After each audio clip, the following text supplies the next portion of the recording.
encore quelques textes, si vous le voulez maintenant, dans le Nouveau Testament, dans l'Épître aux Romains, quand l'apôtre Paul écrit aux chrétiens de l'église de Rome. Et voici ce qu'il leur écrit, plusieurs choses, en tout cas. Romains au chapitre 9 tout d'abord, si vous le voulez, quelques versets encore. Et pour le reste des lectures, vous pouvez continuer à la maison, c'est de l'or encore, n'est-ce pas? De l'or, des perles, c'est la parole de Dieu et des choses que nous avons sous les yeux aujourd'hui. C'est incroyable, 2000 ans après ou 3000 ans pour certains textes que nous avons lus. C'est incroyable. Et notre génération voit ces choses. Beaucoup de générations avant nous les ont attendues, les ont espérées, et ne les ont pas vues. Et nous les avons sous nos yeux, sous nos écrans de télévision, de PC, dans nos journaux, dans la presse. Romains, au chapitre 9, si vous le voulez. Romains 9. Je dis la vérité en Christ. C'est l'apôtre Paul qui écrit cela, conduit par l'Esprit. Je dis la vérité en Christ, je ne mens pas, ma conscience m'en rend témoignage par le Saint-Esprit. J'éprouve une grande tristesse et j'ai dans le cœur un chagrin continuel. Car je voudrais moi-même être anathème et séparé de Christ pour mes frères, mes parents, selon la chair, qui sont israélites, à qui appartiennent l'adoption et la gloire et les alliances et la loi et le culte et les promesses et les patriarches, et de qui est issu, selon la chair, le Christ, le Messie, qui est au-dessus de toutes choses, Dieu béni éternellement. Amen. Un peu plus loin, chapitre 10, si vous le voulez. Un peu plus loin, chapitre 10, le début aussi du chapitre, Romains, chapitre 10, verset 1er. Frères, le vœu de mon cœur, apôtre qui parle toujours, le vœu de mon cœur et ma prière à Dieu pour eux, pour Israël, c'est qu'ils soient sauvés. Ça, c'était la prière de l'apôtre Paul. Son vœu, conduit par l'Esprit de Dieu.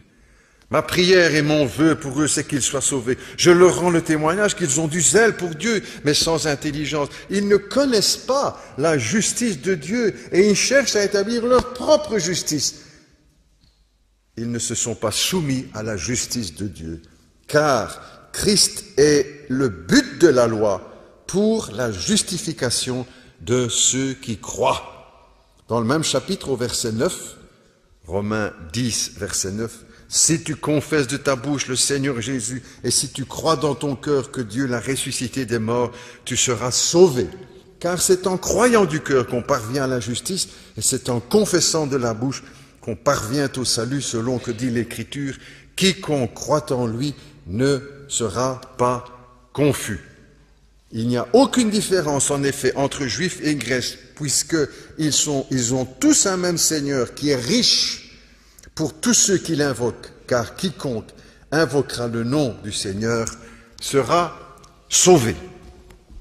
En 2003, jusque-là nos lectures si vous le voulez, en 2003, l'année 2003, cette année a été proposée, consacrée comme l'année de la Bible. Et nous avons aussi à cette occasion, à l'époque, choisi différents sujets pour relier cela à l'actualité dans une série consacrée à la Bible. Nous n'avons plus aujourd'hui ces documents d'archives, puisque ça fait plus de 10 ans maintenant que... mais nous avons choisi de reprendre, je vous ai proposé en tout cas de reprendre ce thème, parce que je l'ai trouvé toujours tellement d'actualité, et puis à renouveler bien sûr. Même si on ne dit pas exactement les mêmes choses, mais le fondement reste le même, la parole de Dieu. Et je vous ai proposé donc de reprendre ce thème sous le titre général « Jamais sans ma Bible », avec une série de prédications jusqu'à présent, Jésus et la Bible. On commence par là, bien sûr. Comment est-ce que Jésus a approché les Écritures? Quelle était son attitude vis-à-vis des textes bibliques? La Bible est une parole vivante, la Bible est la sexualité, la Bible est la famille, la Bible est les prophéties, la Bible est l'au-delà. Et pour ce dimanche, je vous propose un 7e volet, la Bible et Israël. Vous l'avez deviné, je crois, avec les lectures que nous avons faites. En effet, les événements de ces dernières semaines nous rappellent, n'est-ce pas, que Israël est encore et de nouveau au cœur de l'actualité. Et ce sera ainsi jusqu'à la fin des temps, n'est-ce pas? Depuis que Dieu les a ramenés dans leur pays, la terre d'Abraham, d'Isaac et de Jacob, ils seront au cœur de l'actualité jusqu'à la fin de l'histoire de l'humanité. Ça, ce sont les textes bibliques. Rappelez l'actualité, triste actualité en ce qui concerne Israël, et c'est presque toujours comme ça, n'est-ce pas? Une triste actualité qui les concerne. On massacre les Juifs aujourd'hui. À nouveau, massacrer 4 Juifs dans ce magasin hypermarché à Paris. Paris-Vincennes. On fête maintenant le 70e anniversaire, c'est malheureux d'employer ce mot anniversaire pour rappeler les camps d'extermination, les camps de concentration. J'espère aussi que vous avez pu suivre les uns et les autres ces séries d'émissions qui ont été proposées un peu sur toutes les chaînes pour évoquer, pour rappeler, pour documenter ce qui s'est passé, cette horreur, n'est-ce pas? Moi, j'ai suivi avec beaucoup d'attention et de cœur ces horreurs pour finir, parce qu'elles touchent Israël, bien sûr, le peuple de Dieu. 70e anniversaire de la libération des camps de concentration, 6 millions de Juifs. C'est presque la population entière de la Belgique. 6 millions de Juifs, hommes, femmes, vieillards, enfants, sans distinction. Méthodiquement, scrupuleusement, calmement, systématiquement détruits. Dans ces commentaires, ces séries de commentaires que vous avez peut-être pu suivre aussi en RTBF, hier c'était sur la 3, c'était la dernière série de ce volet avec un titre sinistre, Jusqu'au dernier. Jusqu'au dernier, qui montre sans aucune équivoque, n'est-ce pas, cette volonté permanente et universelle, pas seulement les nazis, mais universelle, volonté permanente et universelle de pourchasser les Juifs, de les humilier, de les menacer, de les effrayer, de les torturer, de les exécuter, de les massacrer. Aucune nation ne doit jouer l'hypocrisie, n'est-ce pas? Parce que tout le monde savait. Tout le monde savait. Toutes les nations étaient au courant. La Belgique, la France, l'Angleterre, les USA, les Polonais, le Vatican, toutes les nations savaient ce qui se passait dans ces camps d'extermination. Et personne ne voulait bouger ou lever le petit doigt, prendre des risques pour les Juifs. Toutefois, plusieurs personnes ou plusieurs institutions, religieuses ou pas, ont pris des risques inouïs, n'est-ce pas, pour en sauver quelques-uns de la mort, ou plusieurs de la mort. Certains célèbres, comme Corrie ten Boom, qui a laissé une trace dans l'histoire, en rendant témoignage de ce qu'elle a vécu elle-même avec toute sa famille dans les camps de concentration. Ernest Schindler, avec ce film magnifique de Spielberg, magnifique et terrible, c'est la liste de Schindler. Et puis beaucoup d'autres anonymes, n'est-ce pas?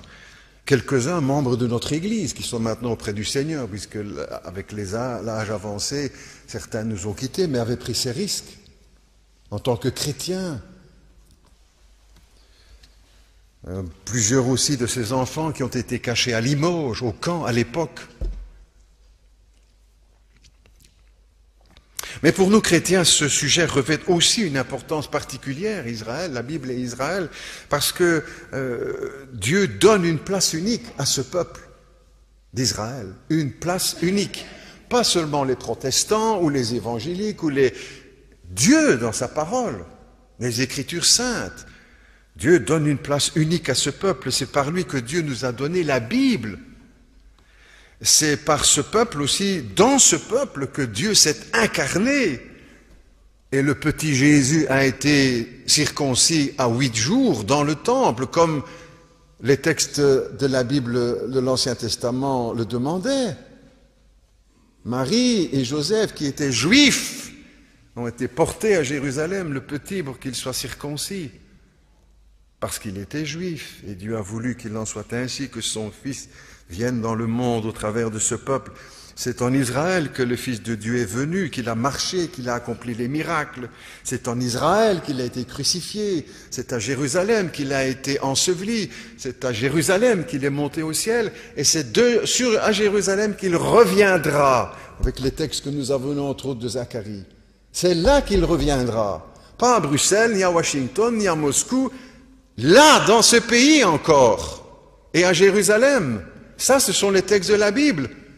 Bien sûr que la Bible donne une place d'honneur à ce peuple. Dieu choisit de faire venir le salut à travers ce peuple. Et Dieu a promis que ce peuple vivra jusqu'à la fin du monde.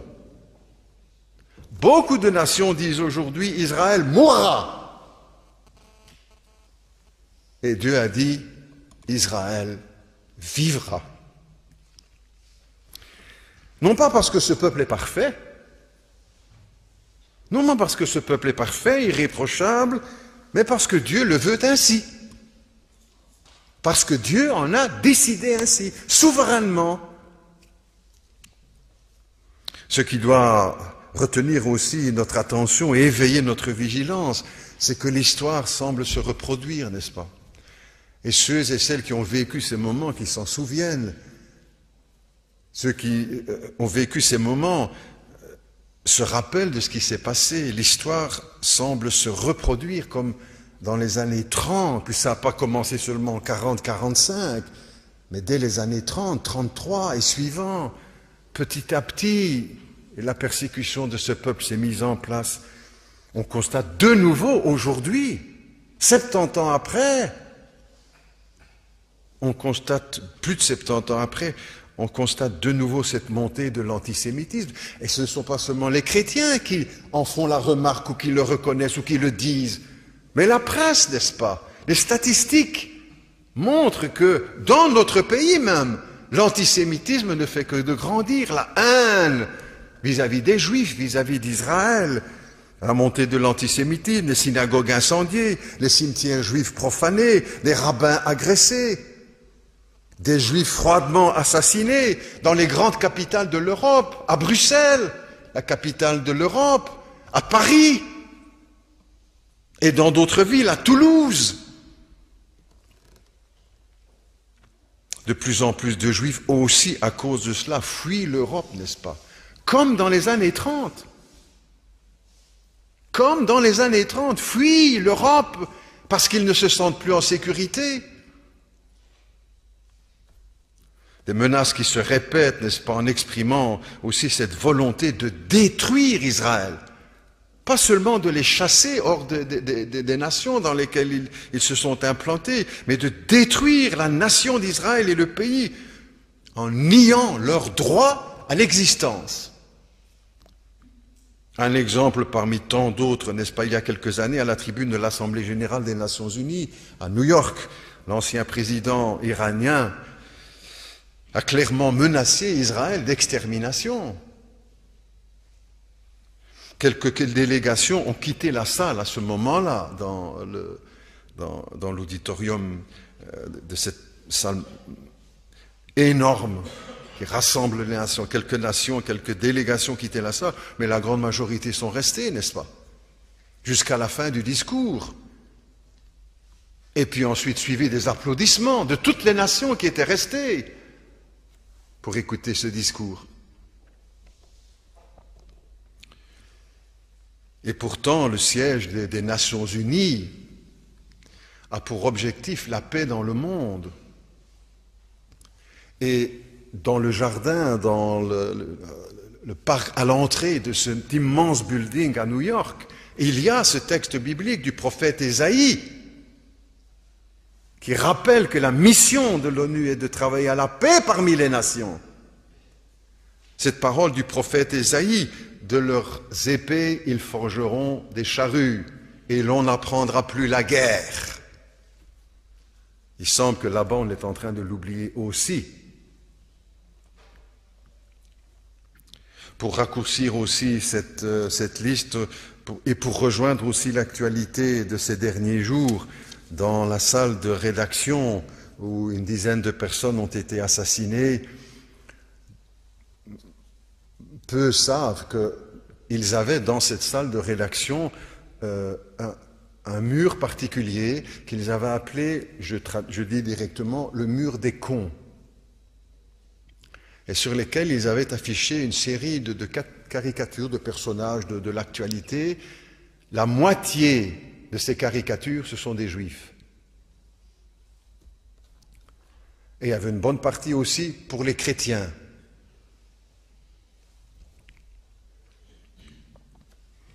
Tous les ennemis d'Israël, n'est-ce pas, crachent leur venin, chacun à sa manière, et pas seulement sur Israël, mais aussi sur le Dieu d'Israël.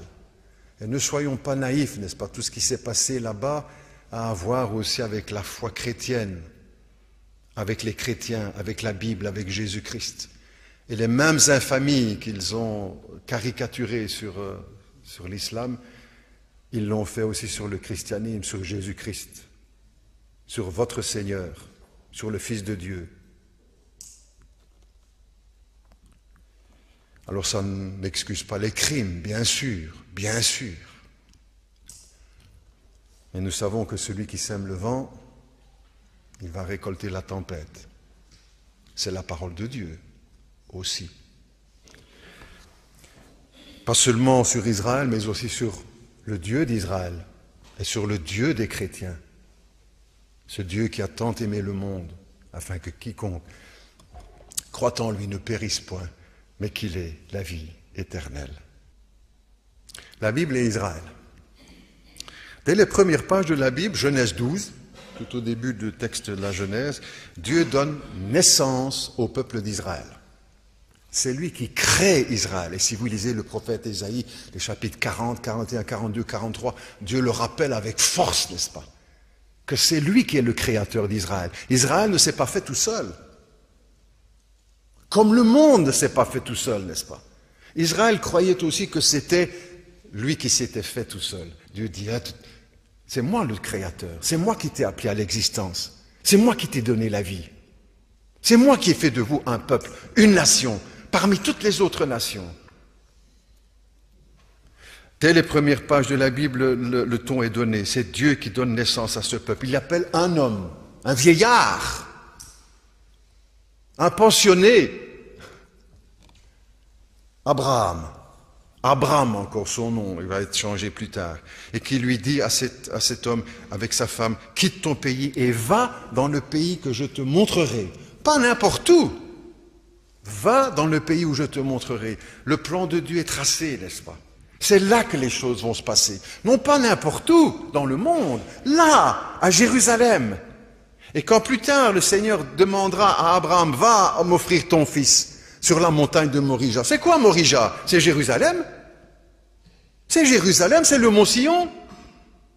Là où plusieurs années, bien des années après, le Christ sera offert. Mais le plan est dressé, n'est-ce pas? Et Israël prend sa part dès le départ. Notez aussi que Israël est le seul peuple au monde, pensez un peu à ça, le seul peuple au monde qui peut remonter dans son histoire jusqu'à celui qui était au départ de toute la nation, Abraham. Il n'y a aucune nation, n'est-ce pas, qui peut faire ça. Qui était le premier Belge? Ben, tu cherches, hein. Qui était le premier Français, le premier Américain? Le premier Russe? On ne sait pas, mais Israël, ils savent. C'est Abraham, le père de la nation, celui que Dieu a appelé du pays d'Irak, d'Iran, pour venir dans le pays d'Israël. Pour Israël, les choses sont connues. Cela nous explique comment Dieu prépare, n'est-ce pas, le plan du salut. Ce n'est pas de l'improvisation. Et ces pages de la Bible sont l'histoire de l'humanité.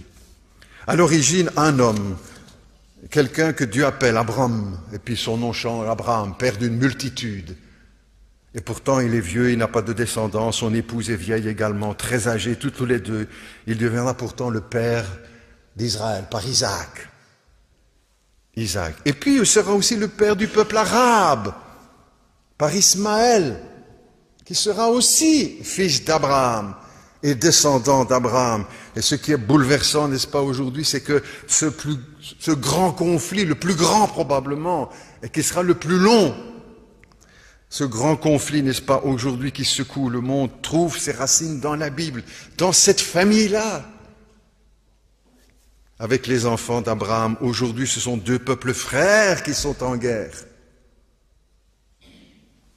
Et tous les deux, autant le peuple Israël que le peuple arabe, ont un même grand-père ou arrière-grand-père, c'est Abraham. Avec cet homme, donc Abraham, et son épouse Sarah, commence l'histoire du peuple juif, la nation d'Israël. Et à partir d'eux, Dieu va construire un peuple. Un couple de vieillards. Si nous avions dû choisir nous-mêmes, dire je vais préparer quelque chose de grandiose, nous n'aurions sûrement pas choisi ces deux vieillards. Nous aurions choisi un athlète qui sort de plein de force, plein de vie, une super... C'est pas comme ça que Dieu a choisi. Pourquoi? Il le dit dans sa parole. Pour cette situation-là et d'autres. Dieu a choisi les choses folles de ce monde. Mais c'était de la folie d'aller chercher ces deux vieillards là-bas. Dieu choisit les choses folles de ce monde pour confondre les sages. Il choisit les choses faibles de ce monde pour confondre les forts. Dieu choisit les choses viles de ce monde, celles qu'on méprise, celles qu'on ne sait pas, pour réduire à néant celles qui sont afin que personne ne se glorifie. Dieu sait pourquoi il a agi de la sorte. Pour que personne ne puisse dire « c'est moi tout ça, c'est Abraham, c'est Israël, c'est les chrétiens, c'est l'Église ». Ah non, c'est Dieu, afin que personne ne se glorifie. Et à partir de là, c'est le texte de 1 Corinthiens que je viens de lire au chapitre 1er, et à partir de là, Dieu fait un choix, il va choisir ce couple et faire de ce couple un peuple pour accomplir son plan pour le salut du monde. Tous les chrétiens du monde, n'est-ce pas? Pour tous les chrétiens du monde, il ne doit faire aucun doute que Dieu a un plan particulier pour ce peuple particulier. C'est pas par hasard que les choses arrivent justement à ce peuple-là. Et depuis toujours, n'est-ce pas? Ces séries que j'ai évoquées là tout à l'heure montrent que c'est tout au travers de l'histoire qu'on ne sait plus à leur faire du mal, à les humilier, à les insulter.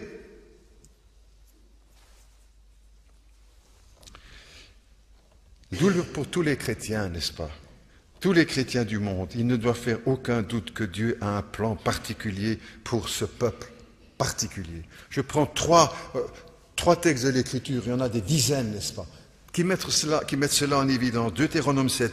L'Éternel Dieu t'a choisi, parle à Israël, l'Éternel Dieu t'a choisi pour que tu sois un peuple qui lui appartienne entre tous les peuples. De qui il parle là? D'Israël. Un peu plus loin, psaume 139, l'Éternel Dieu s'est choisi Israël. Pour qu'il lui appartienne. Ésaïe 14 encore, l'Éternel Dieu choisit encore Israël. Mais cette élection d'Israël a été mal comprise, comme beaucoup de choses souvent dans les Écritures, n'est-ce pas? Cette élection, ce choix d'Israël a été mal compris. Tout d'abord par Israël lui-même, on va voir ça. Deuxièmement, par les nations, le monde. Et troisièmement aussi par les chrétiens, parfois. Par Israël, tout d'abord, mal compris. Pourquoi?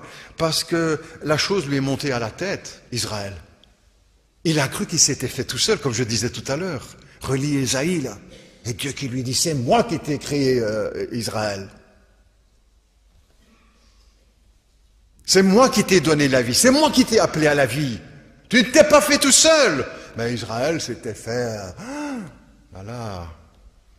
Est tombé dans le piège de l'orgueil et se croyant élu, choisi de Dieu parce qu'il était meilleur que les autres. Malheur. Parce qu'il était supérieur aux autres. Non. Israël n'a pas compris. Il en a tiré de l'orgueil. Et Moïse disait pourtant déjà au peuple d'Israël, tout au début, dans le livre du Deutéronome, avant de laisser Israël et que le Seigneur lui prenne la vie, Deutéronome 7, ce n'est pas parce que vous surpassez en nombre tous les peuples que Dieu s'est attaché à vous. Car vous êtes le moindre de tous les peuples, mais parce que Dieu vous aime à cause d'Abraham et à cause du serment que Dieu a fait à vos pères. Pas parce que vous êtes les plus grands, pas parce que vous êtes les plus forts. Ce n'est pas parce qu'Israël serait un peuple plus intelligent, plus courageux, plus spirituel, plus obéissant à Dieu qu'il l'aurait choisi. Non, non, non, non. Au contraire, Dieu aura beaucoup de mal avec le peuple d'Israël. C'est un choix souverain de Dieu. Israël n'a pas bien compris. Les nations n'ont pas bien compris non plus ce choix d'Israël. Les nations se sont senties rejetées. Et l'orgueil d'Israël a déclenché la jalousie, l'antipathie, la haine parmi les nations. Or qu'en fait, si Dieu choisit Israël, ce n'est pas pour exclure le monde ou les nations. Au contraire, Dieu choisit Israël en vue des nations, pour le monde entier. Et c'est par ce peuple que Dieu a choisi de donner au monde la Bible et de lui donner le Sauveur. Les nations ne sont pas exclues. Au contraire, le but de Dieu, c'est les nations, vous et moi, et tous les autres de par le monde. L'apôtre écrira dans le texte que nous avons lu tout à l'heure, l'épître aux Romains, les Israélites, mes parents selon la chair, dit l'apôtre Paul. Il était juif. Mes parents selon la chair, à qui appartiennent l'adoption, la gloire, les alliances, la loi, le culte, les promesses, les patriarches, et de qui est issu selon la chair le Christ, le Messie, qui est au-dessus de toute chose, Dieu béni éternellement. Ça veut dire quoi? Ça veut dire qu'au travers de ce choix, de ce peuple particulier, Dieu vise le monde entier. Le monde ne l'a pas compris. Beaucoup encore ne le comprennent pas aujourd'hui. Par ce peuple que Dieu choisit de donner la Bible au monde, et par ce peuple, Dieu donne un sauveur au monde. Et quand Jésus dira à la Samaritaine, le salut vient des Juifs, il rappelle, n'est-ce pas, que le salut vient de Dieu qui a choisi, avant la fondation du monde, d'envoyer son Fils au milieu de ce peuple.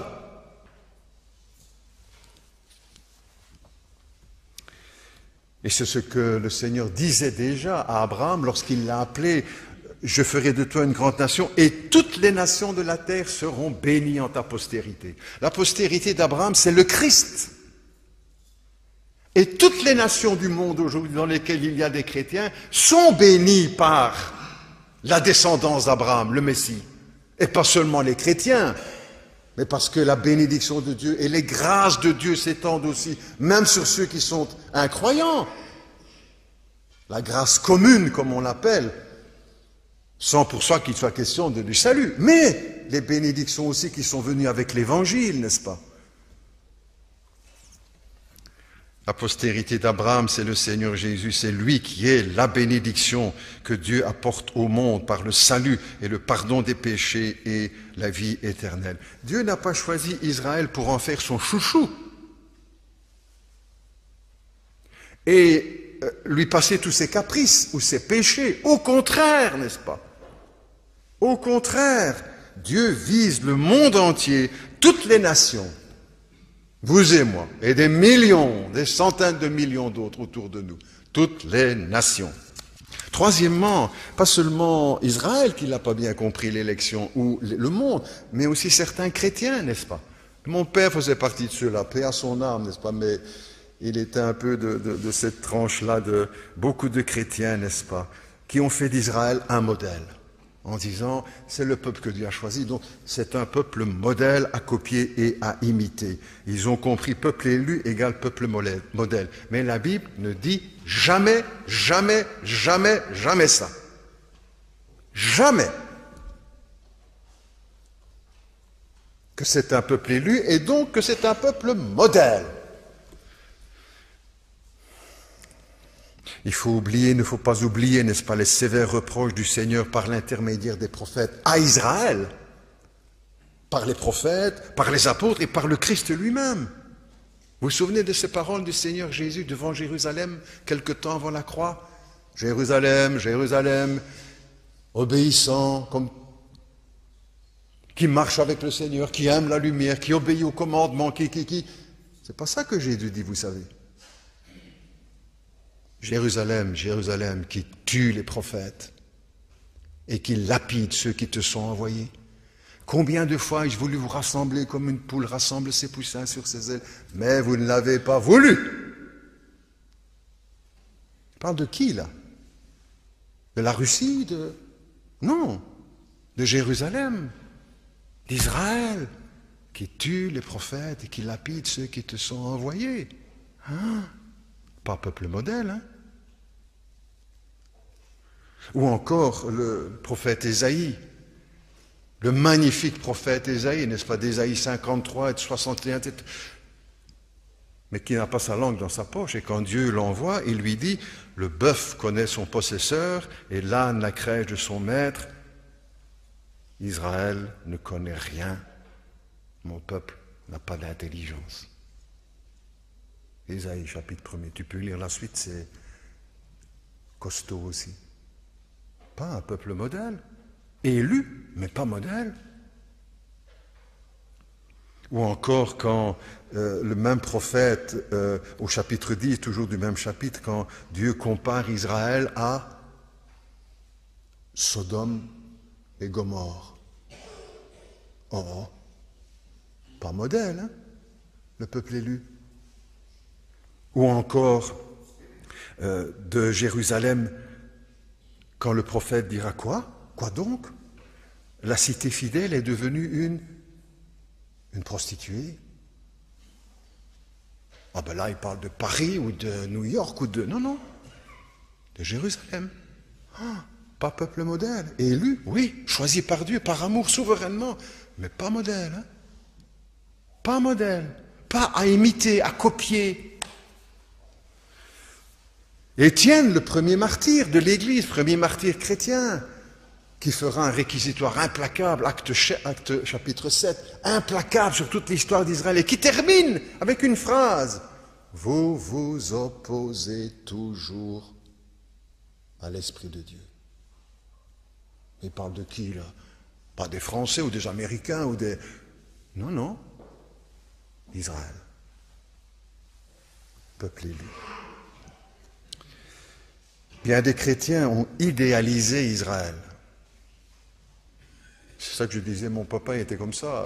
Tout ce qu'Israël faisait, c'était bien, et il aurait fait beaucoup de... La Bible ne l'a jamais idéalisé, au contraire. Et si tu lis tous les autres prophètes, Jérémie, il y a des réquisitoires, des phrases que je n'oserais pas prononcer ici, terribles, n'est-ce pas, de la part de Dieu sur Israël. Peuple élu, choisi de Dieu, oui, mais pas peuple modèle. Pas peuple parfait. Non. Mais ceci ne leur enlève pas le droit à l'existence, n'est-ce pas? Ce qui leur est refusé aujourd'hui. Le droit à l'existence. Mais tout ça ne leur enlève pas le droit à la paix et à la sécurité, le droit à se protéger, à protéger sa population, le droit de se défendre, le droit de vivre. Depuis bientôt 70 ans, après l'enfer des camps d'extermination, Israël vit, malgré la haine de toutes les nations. Petit détail, hier je regardais encore la fin de la dernière série jusqu'au dernier. Beaucoup de choses qu'on ne sait pas, n'est-ce pas, qu'on n'a jamais dites, Quand des Juifs rescapés des camps d'extermination, en 1946, certains n'ont pas voulu rentrer en Pologne. Mais certains sont rentrés en disant, je vais retourner dans ma maison, Quand ils sont arrivés pour reprendre leurs biens, ils ont été tués. Ils ont été tués par ceux qui avaient pris leurs biens et qui s'étaient installés dans leur maison. Ils sortaient de l'enfer des camps d'extermination, réchappés. Pas les nazis, là.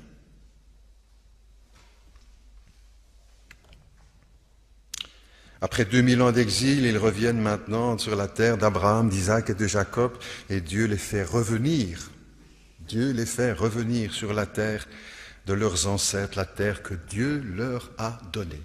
Parfois on entend dire, mais de quel droit ils sont là? C'est Dieu qui leur donne ce droit. Et un chrétien m'avait écrit un petit mot en disant, si on n'avait pas ce livre, c'est le livre qui justifie les droits d'Israël, qu'on ne veut plus lui accorder aujourd'hui. Comment pouvez-vous dire des choses pareilles, que c'est Dieu qui les ramène là, sur la terre d'Abraham, d'Isaac et de Jacob, avec tout ce qui se passe? Pourquoi est-ce que vous pouvez dire ça, pasteur? Parce que la Bible le dit, parce que Dieu le dit dans sa parole à plusieurs reprises. Je ne vais pas vous lire tous les textes, on passerait toute la journée presque. J'ai lu entre autres ce magnifique texte de Ézéchiel 37. Et vous pouvez lire ce qu'il y a avant, ce qu'il y a après. C'est de toute beauté, n'est-ce pas? Des choses qui sont devant nos yeux aujourd'hui et qui sont vieilles de 2500 ans. Pourquoi pouvons-nous dire ça aujourd'hui? Pouvez-vous, pasteur, dire ça? Parce que Dieu le dit dans sa parole à plusieurs reprises. Le texte d'Ésaïe 37, qui est écrit sur le portail du mémorial de la Shoah à Yad Vashem, à Jérusalem, ce texte-ci, Ézéchiel 37. « Je mettrai mon esprit en vous, dit le Seigneur. »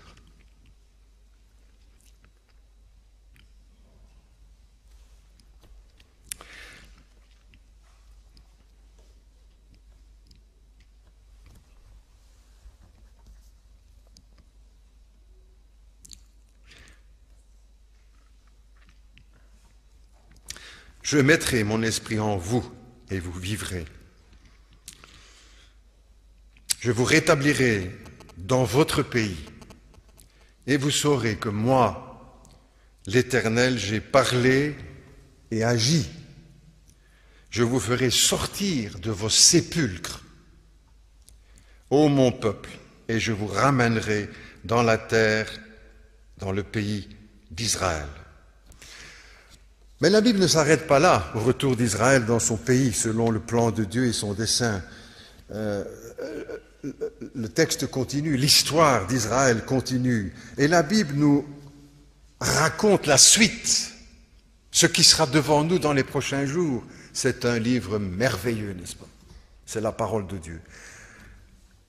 De redoutables épreuves, nous enseigne l'Écriture, de redoutables épreuves attendent encore ce peuple quand Jérusalem continue d'être une pierre pesante pour tous les peuples, n'est-ce pas? Et tous ceux qui la soulèveront se blesseront, seront blessés. Mais c'est devant nos yeux, n'est-ce pas ça? Le prophète Zacharie au chapitre 12. Et puis viendra aussi le jour, Zacharie 12, on l'a lu, où toutes les nations s'assembleront contre Israël. On n'est pas loin de cela, n'est-ce pas? Quand il y a des votes à l'Assemblée générale des Nations unies, c'est toujours contre Israël. Mais là, ce ne sont encore que des votes, des voix. Un jour, ce seront des armées qui viendront aux portes d'Israël. C'est ce que la Bible dit. Et aujourd'hui, en voyant comme les choses se préparent, on se dit, mais ça, c'est pas possible. Hein? Loin de là. C'est ce que la Bible annonce. Toutes les nations s'assembleront contre Israël. Le Seigneur lui-même interviendra pour délivrer son peuple. Et ensuite, encore, l'histoire ne s'arrête pas là. Les textes continuent. La Bible parle encore d'Israël. Zacharie au chapitre 12. Alors, dit l'Éternel, je répandrai sur la maison de David et sur Jérusalem un esprit de grâce et de supplication. Et ils tourneront les yeux vers moi, celui qu'ils ont transpercé. Dis-moi, quand le prophète écrit ça, celui qui parle, c'est qui? C'est Dieu. C'est Dieu qui parle. Et qui a accompli ces choses? Qui a été transporté, transpercé? C'est Jésus-Christ. Et le texte nous dit ici, ils tourneront les yeux vers moi, dit Dieu. Celui qui est mort à la croix, c'est Dieu. C'est Dieu le Fils.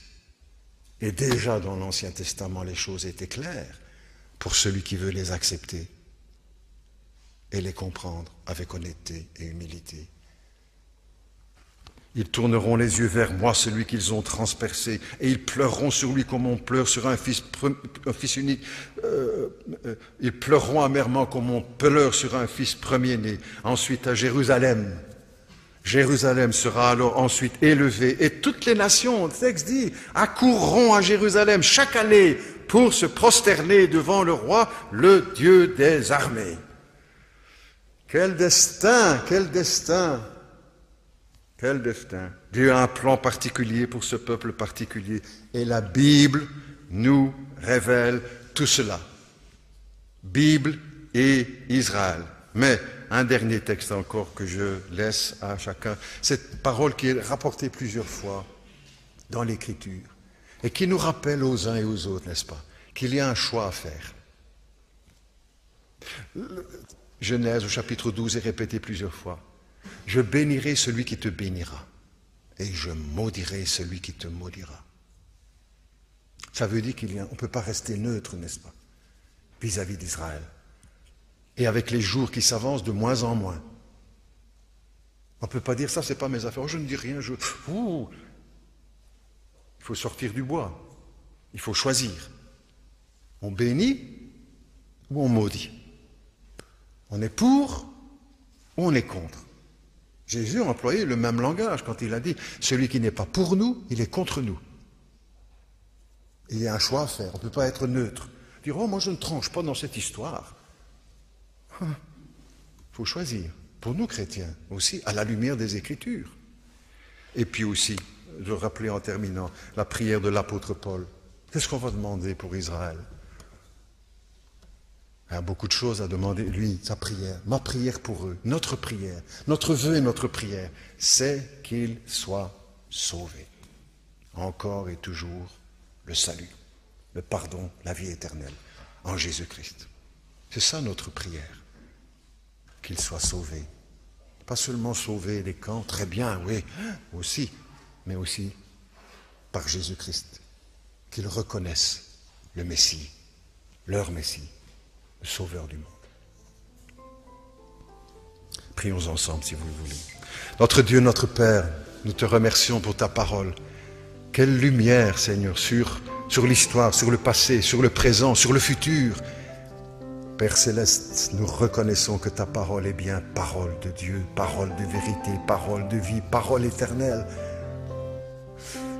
Merci pour ce qu'elle nous apprend sur Israël. Seigneur, que aussi toutes ces choses que nous avons partagées ce matin nous aident à y voir encore un peu plus clair et à savoir choisir